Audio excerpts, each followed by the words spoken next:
Hi, so I would like to share an excerpt from my book, The Doctor's Christmas Miracle. So it says Matthew Beckett hated Christmas and everything associated with it. He hated the artificial cheerfulness and the music playing constantly on the overhead stereos, as if anyone would forget they were ill because of a few songs talking about Santa Claus or Jesus. And why were the colors of this holiday so bright? It was as if whoever had created this holiday wanted to force everyone to adopt his false cheer. Dr. Beckett, the head nurse waved to him as he stomped past the nurse's station. You have a minute? She had the phone cradled between her shoulder and ear as she rummaged for something on the desk. If someone hadn't stuck a potted cacti plant overladen with garlands on the desk, maybe she wouldn't have trouble finding whatever she was looking for. Is this going to take all day, Nurse Richards? He scowled at her. He had at least 2 patients to visit before tonight's dinner with his grandfather. The only excuse for missing one of those was a severe medical emergency or someone's death, preferably his. Let me call you back after I'm done dealing with GD. She slammed the phone into the cradle. GD, grumpy doctor, or grinchy doctor, depending on the time of year.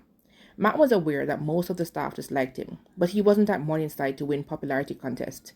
He was there to help his patients, and if he saved someone's life, all the better. His patients didn't need him to be Dr. Congeniality. They needed his expertise.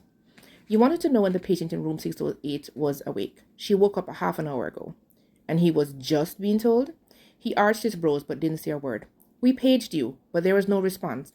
He gave a brusque nod. I'll check on her. He pivoted toward the direction he'd been coming from. If he spent 7.5 minutes with Daisy Dane and drove 2 miles per hour faster, he'd get to his grandfather's with 2 minutes to spare and avoid a lecture. Matt increased his speed slightly to increase the odds in his favor. If he walked fast enough, he'd have another 30 seconds to spend with his patient. Matt walked into Daisy Duke's room and blinked. What is going on here? Every available surface had a vase with flowers. A large helium balloon with the words, "Get well soon," floated on the ceiling. Isn't it great? A woman in a mustard sweater and jeans beamed at him. No, it's not great, he scolded at her.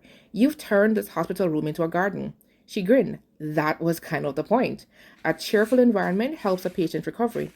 Oh, he pivoted to give her his full attention. Are you a doctor, Ms.? She laughed, the sound reminiscent of the detested silver bells he'd been hearing all season. No, I'm not a doctor. I'm a florist. Figured. So Matt let out a tiny breath of relief and hurried to his patient's bedside.